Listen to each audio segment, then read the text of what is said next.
नमस्कार, मैं हूं जल्पा क्षत्रिय और आप देख रहे हो के न्यूज नेशनल।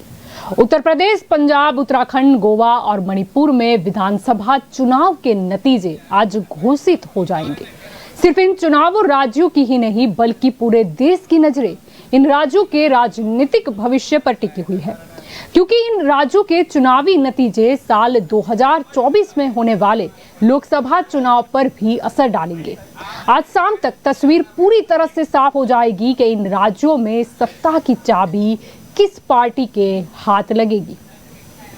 अगर गौर करें तो मतगणना सुरक्षा के पुख्ता इंतजाम भी कर लिए गए हैं। सभी 5 राज्यों में मतगणना केंद्रों पर 3 लेयर सीएपीएफ सिक्योरिटी लगाई गई है।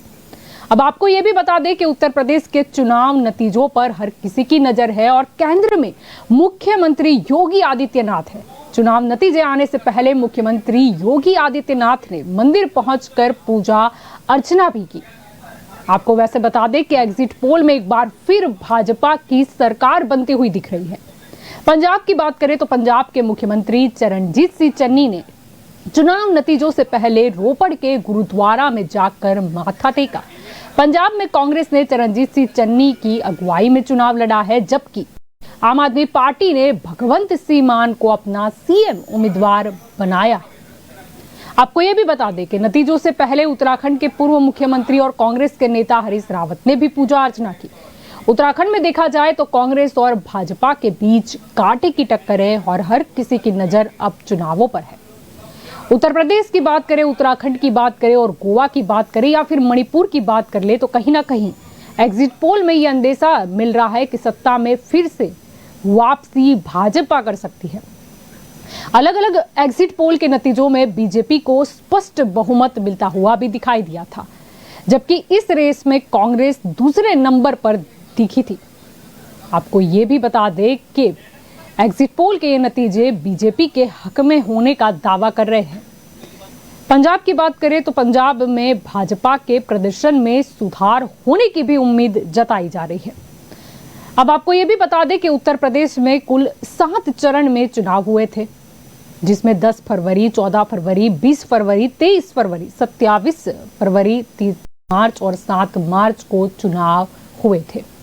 मणिपुर की बात करें तो मणिपुर में 2 चरण में चुनाव हुए थे, 27 फरवरी और 3 मार्च। वहीं उत्तराखंड और गोवा में सिर्फ एक ही चरण में चुनाव हुए थे, 14 फरवरी को। और पंजाब का अगर जिक्र करते हैं तो पंजाब का चुनाव 20 फरवरी को हुआ था। दरअसल 16 फरवरी को रविदास जयंती को देखते हुए आयोग ने चुनाव की तारीख आगे बढ़ा दी थी। अब सभी की नजर टिकी हुई है कि आखिरकार आज सत्ता की चाबी किस पार्टी के हाथ में जाती है। उत्तर प्रदेश की बात करें तो कहीं ना कहीं लग रहा है कि राम मंदिर का भगवा बीजेपी को कहीं ना कहीं जिता देगा। पंजाब की बात करें तो पंजाब में तो आम आदमी पार्टी और कांग्रेस के बीच कांटे की टक्कर देखने को मिल सकती है, लेकिन हाँ, ये बार पंजाब में बीजेपी के प्रदर्शन में सुधार की उम्मीद कायम है। उत्तर प्रदेश की बात करें तो ऐसे तो अखिलेश यादव की समाजवादी पार्टी और बीजेपी के बीच कांटे की टक्कर मानी जा रही है। मतगणना तो की शुरुआत तो हो चुकी है, पुख्ता बंदोबस्त भी कर दिए गए हैं। बस सभी की नजर है कि आखिरकार भाजपा का कमल खिलता है या फिर कहीं ना कहीं कुछ परिवर्तन भी नजर आएगा। उत्तर प्रदेश की अगर बात करते हैं हम तो 403 सीटों पर यह चुनाव है। पंजाब की बात करें 117 सीटों के नतीजे हैं। पंजाब में देखा जाए तो बहुमत का ये आंकड़ा 59 होना चाहिए। उत्तराखंड की 70 सीटों पर जो चुनाव हुए थे उसके नतीजे हैं आज। उत्तराखंड में बहुमत का आंकड़ा 36 होना चाहिए। गोवा में 40 सीटों पर नतीजे हैं आज। आपको बता दें कि बहुमत का आंकड़ा 21 है।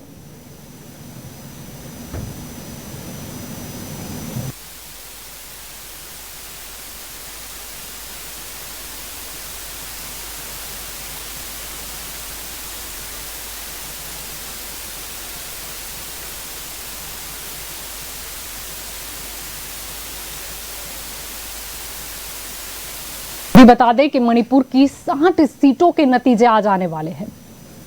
मणिपुर में बहुमत का आंकड़ा 31 है। आपको यह भी बता दें कि उत्तर प्रदेश में, उत्तराखंड में, मणिपुर में, गोवा में बीजेपी का शासन है और पंजाब में कांग्रेस का। अब देखना यह होगा कि पुनरावर्तन होता है या परिवर्तन होता है। भाजपा का कमल खिलता है, भाजपा का भगवा लहराता हुआ दिखाई देता है। क्या जय श्री राम के नारे असर करेंगे? क्या योगी आदित्यनाथ और मोदी की ये 5 साल की मेहनत उत्तर प्रदेश में रंग लाएगी? राम मंदिर हो या फिर कई ऐसे काम, काशी विश्वनाथ कॉरिडोर की बात कर लो या फिर इंटरनेशनल एयरपोर्ट बनाने की बात कर लो, काफी मामलों में सुधार देखने को मिला था। योगी आदित्यनाथ की एक मजबूत छवि भी इन 5 सालों में देखने को मिली थी। क्या ये सभी कुछ रंग लाएगी? अगर उत्तर प्रदेश की बात करें, क्या भाजपा अपना ही रिकॉर्ड तोड़ पाएगी? क्या उससे ज्यादा सीटें आएगी या कहीं ना कहीं एंटी इनकम्बेंसी नजर आएगी? आखिरकार क्या होगा उत्तर प्रदेश में, सभी की नजर है। और इसी विषय पर चर्चा के लिए हमारे साथ सहयोगी हमारे जुड़ चुके हैं। मयूर जानी, मयूर जी आपकी ओर आना चाहूंगी। सबसे पहले अगर उत्तर प्रदेश की बात करें तो सबसे, ये 5 राज्यों में सबसे हॉट अगर स्टेट माना जाए तो वो उत्तर प्रदेश है, क्योंकि कहीं ना कहीं ऐसा माना जाता है कि उत्तर प्रदेश से होते हुए ही कहीं ना कहीं केंद्र की सत्ता मिलती है और 2024 के चुनाव भी है, यानी कहीं ना कहीं अंदाजा भी इसी से लगाया जाएगा कि बीजेपी की वो मोदी लहर कायम है या नहीं। जलपा जी, बिल्कुल आप जो बता रही है बिल्कुल सही बात है कि अगर दिल्ली की गद्दी पे बैठना है तो उत्तर प्रदेश से ही वो रास्ता गुजरता है। और इसका सबसे बड़ा कारण ये है कि वहां देश में सबसे ज्यादा 80 सांसद जो है लोकसभा की सीटें वहां से निकलती हैं। और विधानसभा की अगर बात करें तो देश का सबसे बड़ा राज्य है, इसी हिसाब से 403 सीटें जो है वहां से उत्तर प्रदेश से जो है वो उस वक्त जो है मतदान होता है। और इसका एक और महत्व भी है, हम दर्शकों को बता दें कि आपके जितने भी, मतलब जो भी राज्य हो, उस राज्य में जितनी भी सीटें होती हैं और वहां उन सीटों में से जितनी आप कोई भी पार्टी सीट जीतती हैं, उस पर जो है उस पार्टी के राज्यसभा की सदस्यता तय होती है। तो उत्तर प्रदेश उस हिसाब से भी बहुत महत्वपूर्ण है, क्योंकि 403 सीटें हैं वहां पे और पिछली बार 312 जीती थी बीजेपी वहां से। तो उस हिसाब से उनके जो कैंडिडेट राज्यसभा में जो बनते हैं वो जो विधायक है वो विधायक चुनते हैं। और विधायक का इसीलिए भी बहुत ज्यादा वहां पे होना जरूरी है। तो इस बार भी आप जो देख रहे हैं वो ट्रेंड तो ये लग रहा है कि बीजेपी आगे बढ़ रही है, सबसे आगे है, सपा से भी बहुत आगे दिखाई दे रही है। और यूपी से होकर ही, जैसे आपने कहा, रास्ता गुजरता है दिल्ली तक पहुंचने का। 2024 में अगर ये हो गया तो फिर आसान राह रहेगी, ऐसा लग रहा है अभी जी बिल्कुल। अगर पंजाब की बात करें तो पंजाब में कहीं ना कहीं आम आदमी पार्टी और कांग्रेस के बीच कांटे की टक्कर देखने को मिल रही है। और इस बार कुछ एग्जिट पोल तो ये भी दावा कर रहे हैं कि आम आदमी पार्टी को इस बार पंजाब में सत्ता हासिल हो सकती है, क्योंकि कांग्रेस की बात करें तो कहीं ना कहीं भले ही कैप्टन अमरिंदर सिंह और सिद्धू के बीच में जो भी खटपट हुई हो, कैप्टन अमरिंदर को निकाल के शायद एक एंटी इनकम्बेंसी दूर करने का कांग्रेस ने रास्ता अपनाया हो चन्नी के जरिए, लेकिन कहीं ना कहीं लोगों को वो रास नहीं आया, क्योंकि सिद्धू ने ही कहीं ना कहीं ये दावा किया था कि कैप्टन अमरिंदर सिंह जो है वो कहीं ना कहीं अपने फार्म हाउस से ही सरकार चलाते हैं। यानी कि क्या कांग्रेस के शासन में काम नहीं हुआ? ये एक बहुत दुर्भाग्यपूर्ण रहा है कांग्रेस के लिए कि जहां पे वो सत्ता में बहुत मुश्किल से बहुत कम जगह पे वो सत्ता पे है, हम अगर राज्यों की बात करें तो। और वहां भी उनके जो क्षत्रप है वो इनकी अंदरूनी लड़ाई जो है उनको मार रही है। उत्तराखंड में भी वही स्थिति हुई, आप जानते हैं। उत्तराखंड में 2017 में तो सरकार कांग्रेस की ही बनी थी, लेकिन फिर अंदरूनी लड़ाई के चलते जो है उन लोगों ने वहां से सत्ता गंवा दी और कुछ लोग चले गए बीजेपी में और वहां से बीजेपी की सरकार बन गई। अब पंजाब में भी ये होते होते रह गया, लेकिन इनफैक्ट जो है अंदरूनी, जैसे आपने ठीक कहा कि कैप्टन और सिद्धू के बीच की जो रही, उसके चलते सिद्धू को ये था कि अब अगला जो सीएम अगर कांग्रेस घोषित करेगी तो वो फिर सिद्धू होंगे, लेकिन ये हुआ नहीं। और चन्नी जो है कहीं से अचानक से प्रकट हुए और वो सीएम बने। और फिर उसके बाद चन्नी और सिद्धू के बीच में भी जो है ये खींचतान चलती रही। हाईकमांड जो है कांग्रेस का, उसने चन्नी को ही मुख्यमंत्री पद का चेहरा जो है घोषित कर दिया। तो ये सब चीजें जो है वो जनमानस पर असर बिल्कुल करती हैं। और आम आदमी पार्टी ने बड़े खुले तौर पर स्पष्ट रूप से एक ऐसा कैंपेन चलाया और कैंपेन के चलते चलते भगवंत मान जो है उनको ही अपना चेहरा घोषित किया। तो एक एज है बहुत बड़ी अभी आम आदमी पार्टी को। लेकिन जिस तरह से हम लोग ट्रेंड जो है बढ़ते देख रहे हैं जलपा जी, हम सब जानते हैं कि शुरुआत में जो है पोस्टल बैलेट काउंट होते हैं और पोस्टल बैलेट जो सरकारी कर्मचारियों के होते हैं वो पहले काउंट होते हैं, उसके बाद जो है ईवीएम से गणना शुरू होती है। तो अभी तो वो ये जो है लग रहा है कि कांग्रेस पिछड़ रही है आम आदमी पार्टी से, बिल्कुल, और बीजेपी जो है वो यूपी में लीड बना के रखी हुई है। पर जैसे जैसे दिन बीतता जाएगा मेरे ख्याल से 2-2:30 बजे तक जो है चित्र बहुत सारा क्लियर हो जाएगा। जी बिल्कुल, जी बिल्कुल। ऐसे ही अगर हम गोवा की बात करें तो कहीं ना कहीं ये भी हमने देखा था कि बीजेपी ने भी वहां पर, हालांकि कांग्रेस शायद वहां पर सत्ता बना सकती थी, लेकिन राजनीति में शायद उतनी पकड़ अब कांग्रेस की नहीं रही, क्योंकि बीजेपी ने कई मौकों पर एग्जाम्पल ऐसे देखने को मिले हैं कांग्रेस की बहुमत की सीट आई हो लेकिन कैसे भी करके बीजेपी सत्ता स्थान पर आ जाती है। और गोवा में भी शायद यही वहां की जनता भी बखूबी वाकिफ है कि मत चाहे किसी को भी दो, लेकिन कुछ राजनीतिक गलतियां कांग्रेस से ऐसी हो जाती है कि वो सत्ता से पीछे छूटती जाती है, और इसीलिए लोग फिर भरोसा करने को टालते हुए भी नजर आए थे, जो हमने कई लोगों को भी वहां पर देखा था। बिल्कुल सही बात है आपकी। और गोवा में जलपा जी बताऊं, मैं काफी इंटरेस्टिंग सिनेरियो दिख रहा है अभी जी। गोवा में जो महागठबंधन पार्टी है वहां की, वो 7 सीट पर जो है वो ट्रेंड जो अभी दिखा रहा है उसमें वो 7 सीट पे आगे चल रही है।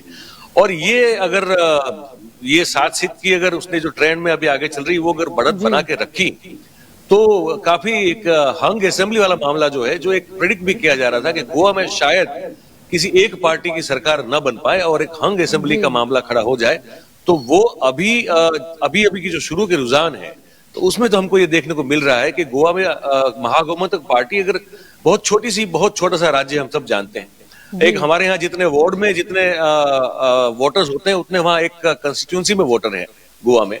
तो वो स्थिति अगर हमको अभी यहाँ पे देखने जो मिल रही है वो ये मिल रही है कि गोवा जो है हो सकता है कि शायद हंग असेंबली की ओर, क्योंकि कांग्रेस और बीजेपी 15 और 16 पे चल रही है अगर ट्रेंड की बात करें तो, और महागठबंधन पार्टी 7 पर अगर आगे चल रही है, तो वहां कहीं ना कहीं ये चक्कर देखने को मिलेगा कि फिर वही जोड़ तोड़ की राजनीति होगी जलपा जी। और फिर उसमें हम सब जानते हैं कि बीजेपी से माहिर कोई है नहीं, तो ये कहने में शायद अभी बहुत जल्दी होगा, लेकिन ये कह सकते हैं कि अगर हंग असेंबली हुई, त्रिशंकु सरकार, अगर त्रिशंकु विधानसभा हुई, तो फिर हो सकता है कि बीजेपी फिर से वहां पे अपनी एक सरकार महागठबंधन पार्टी को लेके बना सकती है। ये अभी अब बहुत जल्दी है, लेकिन अभी दिख रहा है वो यही लग रहा है। इसी तरीके का अगर सिनारियो की बात कर रहे हैं तो कहीं ना कहीं मणिपुर का भी जिक्र हो जाता है, क्योंकि 2017 के परिणाम पे अगर नजर करें तो कांग्रेस को 28 सीटें मिली थी, भारतीय जनता पार्टी को 21 मिली थी और बाकी दलों को 4-4-1 इस तरीके से सीटों का वहां पर बंटवारा हुआ था। लेकिन फिर से ये देखा गया कि कांग्रेस फिर से वहां पर मात खा गई और मणिपुर में बीजेपी सत्ता स्थान पर आ गई। लेकिन इस बात की बात करें तो शायद कुछ मुकाबला अलग है, क्योंकि वहां पर कांग्रेस ने भी ये माना है कि मणिपुर में गलती ना हो, इसीलिए पहले ही मणिपुर प्रोग्रेसिव सेक्युलर अलायंस भी बना दिया है। लेकिन वो काम कितना करेगा, ये सवाल है सबसे बड़ा। बिल्कुल सही बात है। जो हालत गोवा में हुई थी, जो उत्तराखंड में हुई थी, वही हालत इनकी जो है कांग्रेस की मणिपुर में भी हुई थी। और अब जो हमको समझ में आ रहा है, जो सामने देख पा रहे हैं हम, वो ये है कि अभी 60 में से 41 सीटें जो है उस पर ट्रेंड जो है हमको दिखाई दे रहे हैं मणिपुर में। और जो दिखाई दे रहे हैं वो ये है, मैं आपको बता दूं कि उसमें बीजेपी ऑब्वियसली आगे चल तो रहा है। मणिपुर में बीजेपी बता रहे हैं कि 41 में से 14 सीटों पर आगे चल रही है बीजेपी, कांग्रेस 10 पे है, एनपीएफ 5 पे है और एनपीपी जो है वो 9 पे है। तो वहां भी मैं आपको बताऊं कि जिस तरह से अभी चित्र समझ में आ रहा है, वो जरूरी नहीं है कि बीजेपी अपनी खुद अकेले की सरकार वहां पे बना ले, और कांग्रेस भी जो है उससे 4 सीट जो है कम अभी पीछे चल रही है ट्रेंड की अगर बात करें हम लोग। तो एनपीएफ और एनपीपी जो है वो एक महत्वपूर्ण परिबल, एक एलिमेंट जो है साबित हो सकते हैं। अगर आज के दिन के अंत की तरफ हम जाएंगे तो हमको ये समझ में आएगा शायद कि ये 2 पक्ष जो है वहां के लोकल हैं, प्रादेशिक हैं, आंचलिक हैं, तो वो एक बहुत महत्वपूर्ण भूमिका हो सकता है कि उनकी रहे, एक उनका रोल रहे मणिपुर में। तो वहां भी अगर यही चला तो जलपा जी लगता है कि वहां भी हो सकता है कि त्रिशंकु स्थिति जो है, हंग असेंबली की स्थिति जो है हमको देखने को मिले।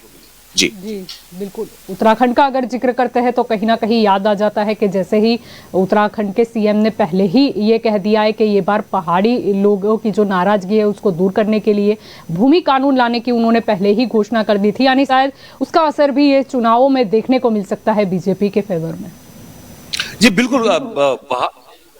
वहां उत्तराखंड जो है वहां मैं कुछ दिनों पहले हरीश रावत का एक इंटरव्यू देख रहा था, और मैं फिर जो पुष्कर सिंह जी जो है उनके जो बीजेपी के हैं और मुख्यमंत्री हैं प्रवर्तमान, तो उनका भी मैं एक इंटरव्यू देख रहा था। वहां वहां मुद्दा जो है वो दरअसल क्योंकि एक तो पहाड़ी इलाका है, तो डेवलपमेंट जो है वो और खास करके इंफ्रास्ट्रक्चरल डेवलपमेंट और जमीन की जो आपने बात की वहां पे, वो दो बड़े मुद्दे हैं वहां पे।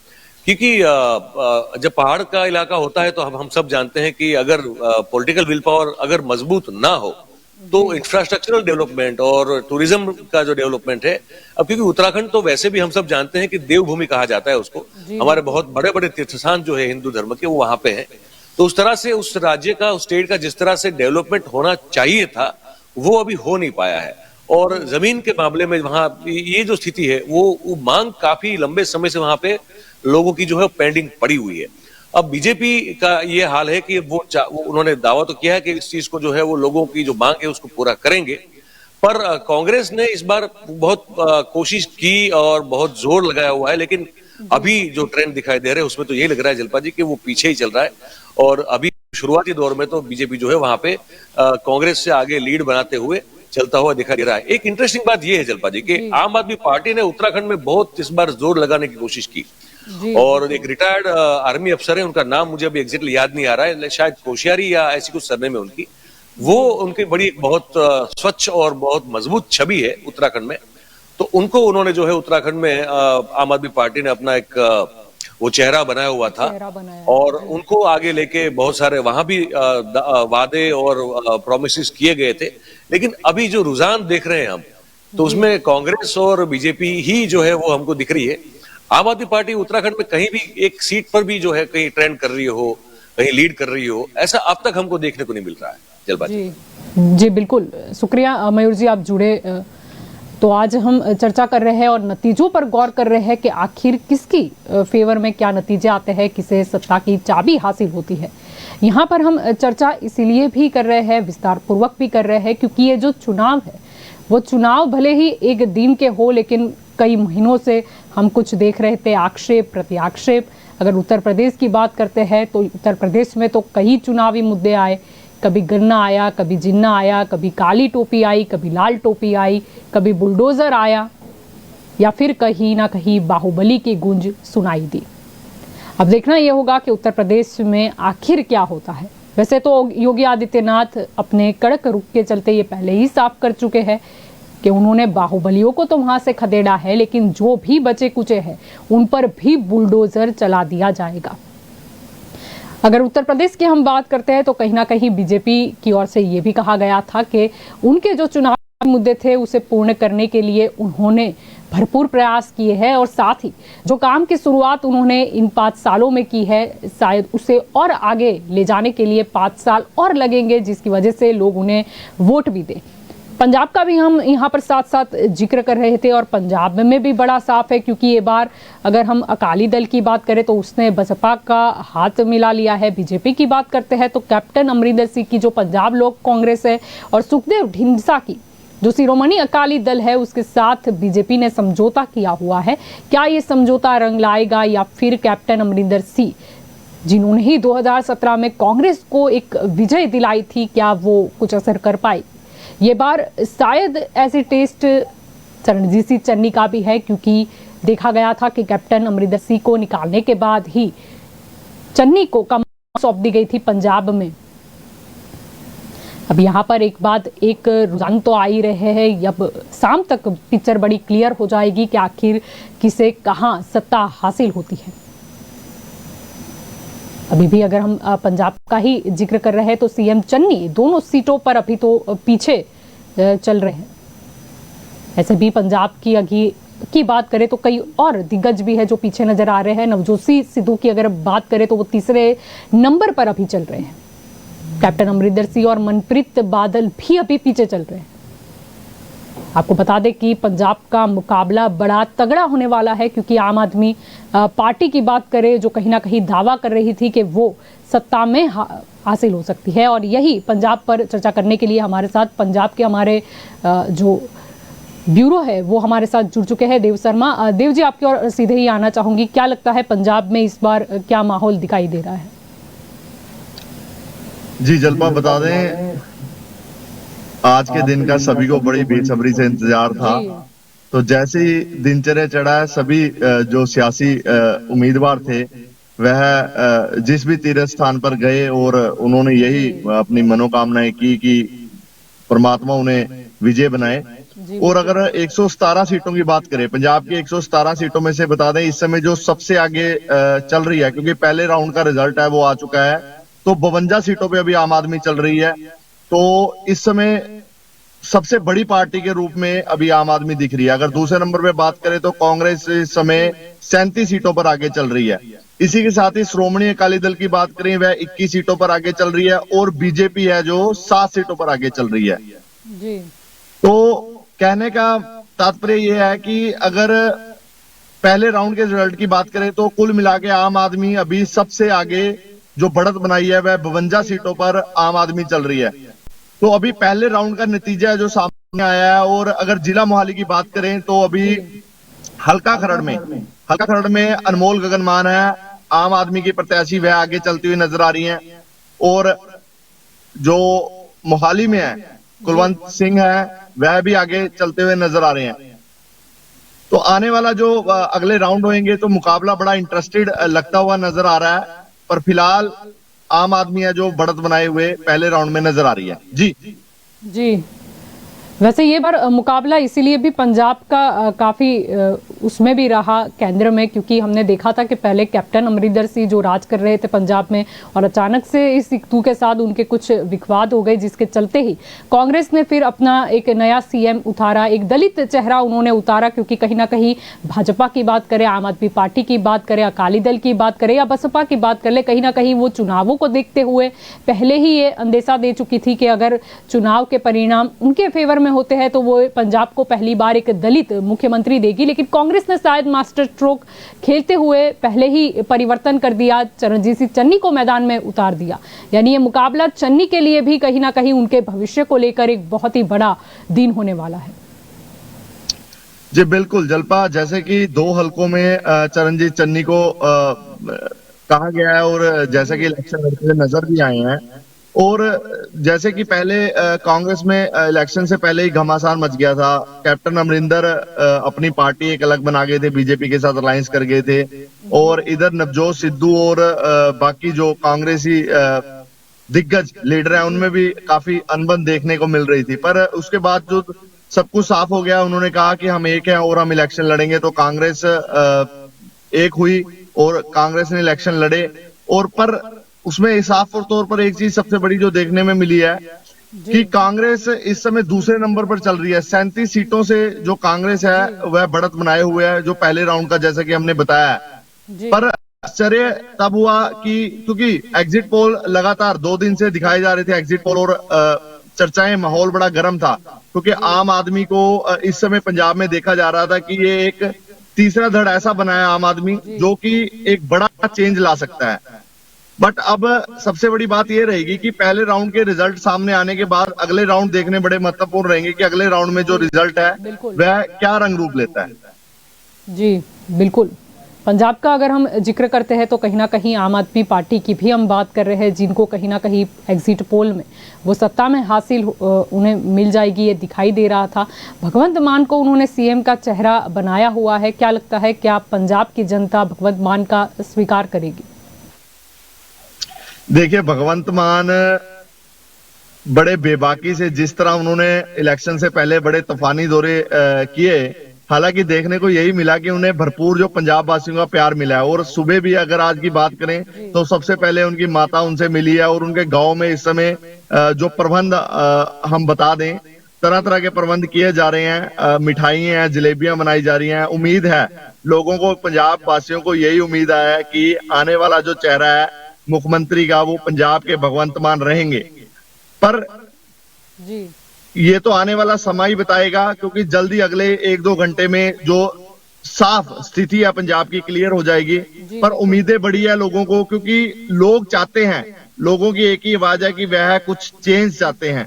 वह जो रिवायती पार्टियों का लगातार पंजाब पर कब्जा रहा है, वह चाहते हैं कि इनके अलावा अब एक नई पार्टी आए और पंजाब के विकास के लिए काम करे। पर यह तो समय की बात रहेगी कि आने वाला समय क्या रंग रूप लेकर आता है। पर फिलहाल की बात करें तो पूरी बढ़त में है, भगवंत मान भी अच्छी लीड लेते हुए नजर आ रहे हैं। जी जी बिल्कुल देव जी, आप जुड़े इसीलिए आपका शुक्रिया। तो आज हम चर्चा कर रहे हैं कि जो 5 राज्यों के चुनावी नतीजे आ रहे हैं, मतगणना चल रही है, सारे ही प्रबंध कर दिए गए हैं। यहाँ पर देखा जाए तो ये 5 राज्यों के चुनाव के नतीजे इसीलिए भी महत्वपूर्ण है क्योंकि आने वाले समय में 2024 के लोकसभा के चुनाव, जिसमें ये नजर रहेगी सभी की कि आखिरकार क्या मोदी लहर कायम है या नहीं। उत्तर प्रदेश की बात करें तो कई ऐसे मौके या फिर कई ऐसे मुद्दे जो कहीं ना कहीं जमीनी स्वरूप भी लिया, जिसकी वजह से भी बीजेपी की जो लोकचाहना है वो कहीं ना कहीं कुछ हद तक बढ़ती हुई या बरकरार होती हुई भी नजर आई। वैसे तो हर राज्यों की बात करें, हर एक राज्य की भौगोलिक परिस्थितियां अलग है, स्थानिक मुद्दे वहां पर अलग है। अगर हम अभी भी जिक्र कर रहे हैं कि जिस तरीके से दिखाई दे रहा है यूपी की, अगर हम बात कर रहे हैं तो जसवंत नगर से शिवपाल सिंह यादव भी मैदान में है। वाराणसी की बात करें तो पिंडरा से कांग्रेस के अजय राव तो अभी आगे चल रहे हैं। मथुरा सीट से बीजेपी के श्रीकांत शर्मा अभी आगे नजर आ रहे हैं। अगर हम करहल सीट का जिक्र करें अखिलेश यादव का, तो अखिलेश यादव अभी आगे चलते हुए नजर आ रहे हैं। गाजियाबाद की बात करें तो बीजेपी के अतुल गर्ग आगे चल रहे हैं। यहाँ पर यूपी में तनातनी का माहौल भी देखने को मिल सकता है क्योंकि इस बार कांटे की टक्कर जो है वो सपा के साथ है बीजेपी की। वैसे तो यूपी फतेहाबाद में अभी तो बीजेपी आगे चल रही है, तो सिरादू से केशव प्रसाद मौर्य भी आगे चल रहे हैं। वाराणसी नॉर्थ की बात करें तो बीजेपी आगे चल रही है। भदोही का जिक्र करें तो बीजेपी के उम्मीदवार आगे चलते हुए नजर आ रहे हैं हमें।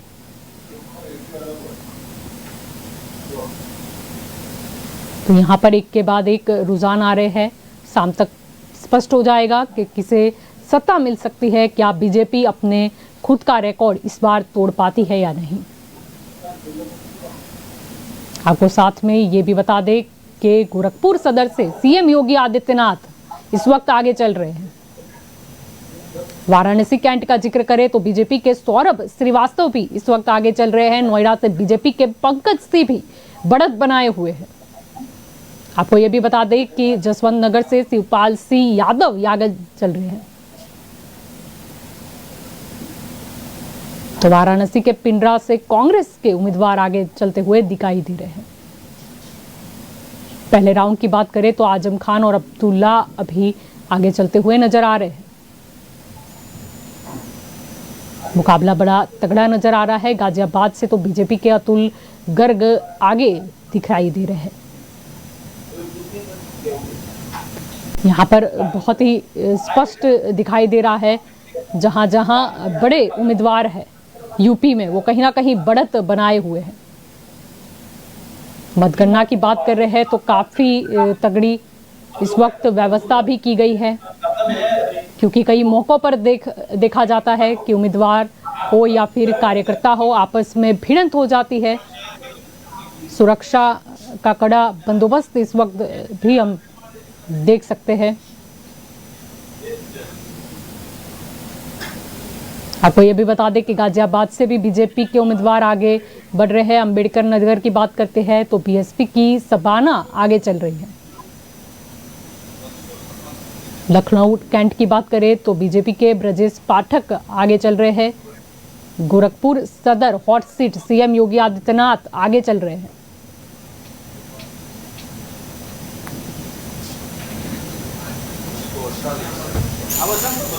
तो इस वक्त तो मतगणना चल रही है। आगे देखने को मिलेगा कि किसे सत्ता हासिल होती है, किसे हार मिलती है, किसे जीत मिलती है, भाजपा का कमल खिलता है या फिर कुछ और होगा दृश्य। तो आप जुड़े रहे के न्यूज़ के साथ क्योंकि वक्त हो चला है एक ब्रेक का। ब्रेक के बाद हम आपको दिन भर बताते रहेंगे कि 5 राज्यों में नतीजे क्या चल रहे हैं।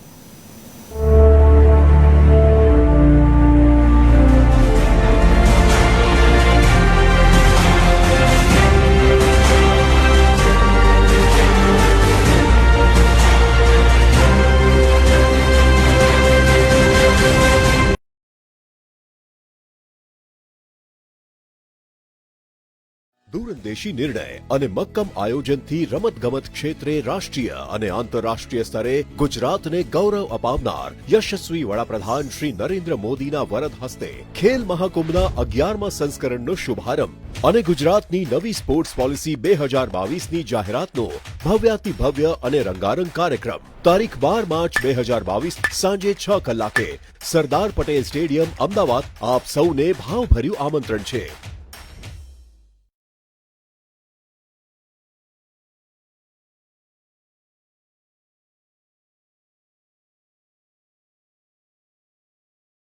એવી ઘટનાઓ કે જે બને છે આપણી આસપાસ સમયની આરપાર।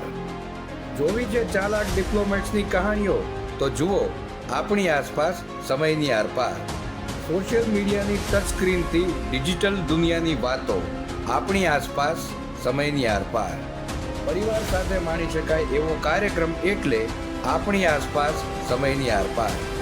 જોતા રહો કે ન્યૂઝ આપણી આસપાસ સમયની આરપાર। પ્રજાના પ્રાણ પ્રશ્નોને વાચા આપે છે કે ન્યૂઝ। વાત ગામડાની હોય કે ખેડૂતના ખેતરની, કૃષિ બજારની હોય કે મોંઘવારીના માર્ગની, મહિલાની મૂંઝવણ હોય કે નાના વેપારીના મનની ગૂંચવણ, વિદ્યાર્થીની વાત, પ્રજાને મૂંઝવતી તમામ વાત એટલે જનતાની વાત। ઉઠાવો ફોન અને ડાયલ કરો। કે ન્યૂઝ રજૂ કરશે જનતાની વાત જનતાના મુખે।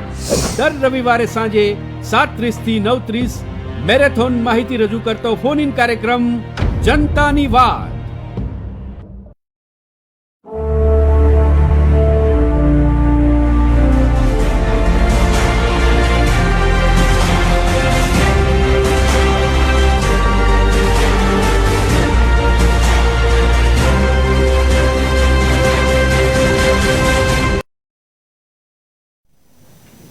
Welcome back. हम देख रहे हैं चुनावी नतीजे। उत्तर प्रदेश की बात करें तो उत्तर प्रदेश में तो बीजेपी बढ़त बनाए हुए है और सबसे मेन वाराणसी की बात करें जहां बीजेपी आगे चल रही है। पंजाब का जिक्र करें तो कहीं ना कहीं कांग्रेस को इस बार मुंह की खानी पड़ सकती है क्योंकि आम आदमी पार्टी लगातार बढ़त बनाए हुए है। आपको ये भी बता दें कि चरणजीत सिंह चन्नी जो कि 2 सीटों से इस बार चुनावी मैदान में उतरे थे, वो दोनों ही सीटों पर अभी फिलहाल के लिए पीछे चलते हुए नजर आ रहे हैं। वैसे पंजाब में उत्तर प्रदेश से कुछ विपरीत माहौल नजर आ रहा है। कई दिग्गज अभी पीछे दिखाई दे रहे हैं, यानी ये बहुत ही तय करना मुश्किल हो पाएगा कि ये बार दिग्गज जो है उन पर, अनुभवी लोगों के चेहरे पर पंजाब के लोगों ने विश्वास दिया है या फिर कुछ नया परिवर्तन करने की फिराक में पंजाब की ये मतगणना जाएगी। साथ ही आपको ये भी बता दें, अगर हम उत्तर प्रदेश की बात कर रहे हैं, इस वक्त गोरखपुर सदर से सीएम योगी आदित्यनाथ आगे चल रहे हैं। ये पहली बार ऐसा है कि जब विधानसभा चुनाव योगी आदित्यनाथ मैदान में उतरे हैं। वैसे तो अगर गोरखपुर की बात करते हैं तो वो उनका ही गढ़ माना जाता है। लंबे एक अरसे तक वो संसद भी रह चुके हैं। योगी आदित्यनाथ एक मजबूत छवि उनके दिखाई दी है। चुनावी रैली की बात करें, सभा की बात करें,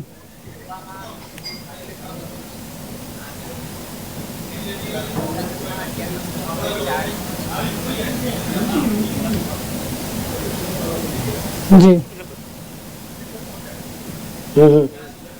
तो हमारे साथ कुलदीप तिवारी भी जुड़ चुके हैं चर्चा के लिए। कुलदीप जी, आपकी और यहाँ पर आना चाहूंगी। क्या लगता है इस बार, ये बार तो आम आदमी पार्टी भी मैदान में है, क्या लोग स्वीकार करेंगे? जी जी कुलदीप जी। जी एक बार जी बोलिए कि ध्यान आकर्षण। जी जी क्या सुखा? जी क्या लगता है इस बार आम आदमी पार्टी ने चर्चा नहीं किया है। जी आम आदमी पार्टी को जनता चुनेगी? उत्तर प्रदेश में जी, उत्तर प्रदेश में क्या होगा? देखिए, उत्तर प्रदेश में आम आदमी पार्टी पहली बार विधानसभा का चुनाव लड़ी है और उत्तर प्रदेश के अंदर भी दिल्ली के मॉडल को लेकर के चर्चाएं जनता के बीच में रही हैं।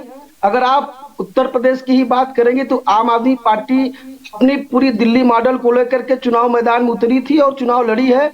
अब क्या होगा ये तो आंकड़े शाम तक पता चल ही जाएगा, लेकिन आम आदमी पार्टी जहां पर मजबूत है, जहां पे चुनाव दूसरी बार लड़ी पंजाब में हम लोगों की पूर्ण बहुमत की सरकार बन रही है और आम आदमी पार्टी का जो दिल्ली मॉडल है, शिक्षा, स्वास्थ्य, चिकित्सा, इन सभी को पंजाब की जनता ने हम लोगों को, आम आदमी पार्टी के लोगों को वहां पे भली भूति उतारने का प्रयास किया और आम आदमी पार्टी की सरकार पंजाब में पूर्ण बहुमत की बन रही है जी।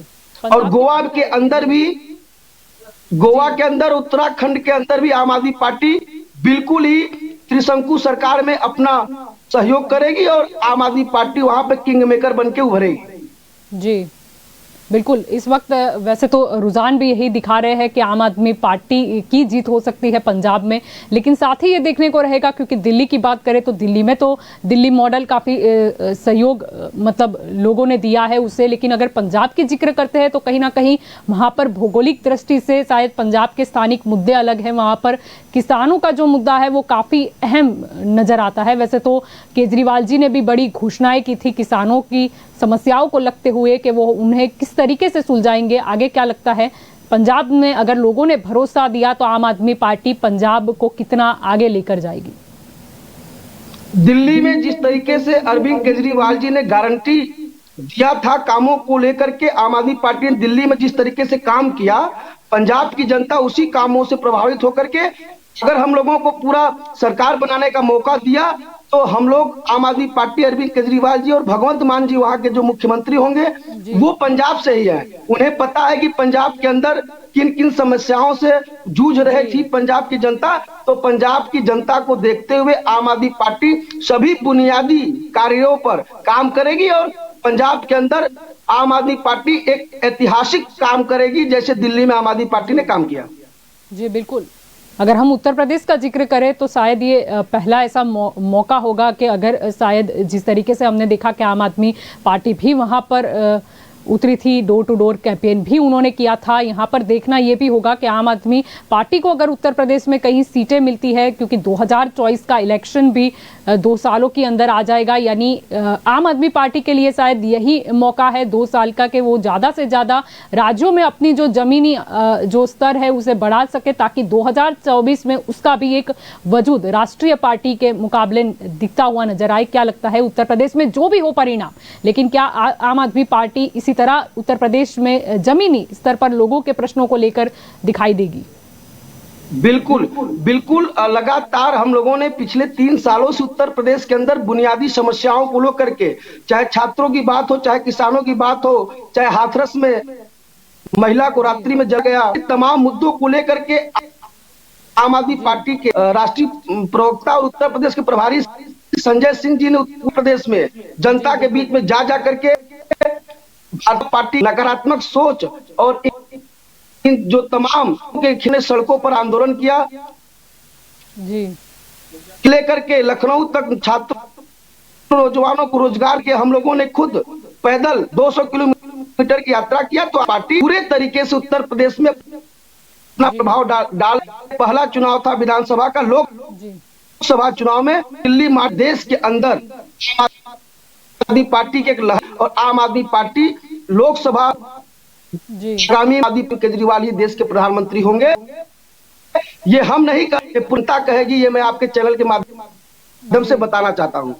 जी, गोवा का अगर जिक्र करें तो गोवा में ये भी देखा गया था कि आम आदमी पार्टी ने लोगों का भरोसा कायम करने के लिए अपने जो उम्मीदवार थे, अपने जो प्रत्याशी थे, उन्हें एक एफिडेविट साइन करवाया था कि अगर उन्हें जीत मिलती है तो कहीं ना कहीं वो आम आदमी पार्टी का दामन नहीं छोड़ेंगे और जनता का द्रोह नहीं करेंगे, मतों का द्रोह नहीं करेंगे। क्या लगता है ये जादू क्या गोवा के लोगों को असर करेगा? क्योंकि पिछले चुनाव में भी हमने देखा था कि कांग्रेस शायद सत्ता बना लेती, लेकिन कहीं ना कहीं एक गठजोड़ की राजनीति हुई और बीजेपी तो वैसे माहिर है अपनी रणनीति में, चाणक्य नीति में, जिसके बदौलत उन्होंने सत्ता भी हासिल की। लेकिन आम आदमी पार्टी ने ये बार भी उसका हल निकाल दिया है। क्या लगता है ये मुद्दा जो है एफिडेविट का, वो जनता में एक पॉजिटिविटी ला पाएगा आम आदमी पार्टी के प्रति? जनता के अंदर ये पूरा भरोसा है कि आम आदमी पार्टी का जो भी विधायक चुना जाएगा वो आम आदमी पार्टी के साथ रहेगा और गोवा की जनता के साथ रहेगा। तो इस जो आपने अभी कहा, इस पर लेकर के गोवा के अंदर एक बहुत बड़ा बदलाव है। गोवा की जनता ने ये बात आपको बता भी रहा है, आपको पता भी है कि गोवा के अंदर आम आदमी पार्टी के सभी प्रत्याशी को बढ़िया वोट परसेंट मिल रहा है और अभी कुछ कहा नहीं जा सकता। हो सकता है कि गोवा के अंदर हम लोगों के जो भी विधायक वहां से जीतेंगे वो राष्ट्रीय नेतृत्व के बाद वो तय होगा कि हम लोग क्या सरकार में किसी के जाएंगे कि सरकार क्या होगी। लेकिन आम आदमी पार्टी के नेता का जो भरोसा है वो जनता के साथ सदैव रहेगा, चाहे सरकार बने या ना बने। आम आदमी पार्टी जो भी सरकार वहां बनाएगी, अरविंद केजरीवाल जी की जो भी गारंटी वहां पे रहेगी उसको लेकर के उनको काम करना होगा।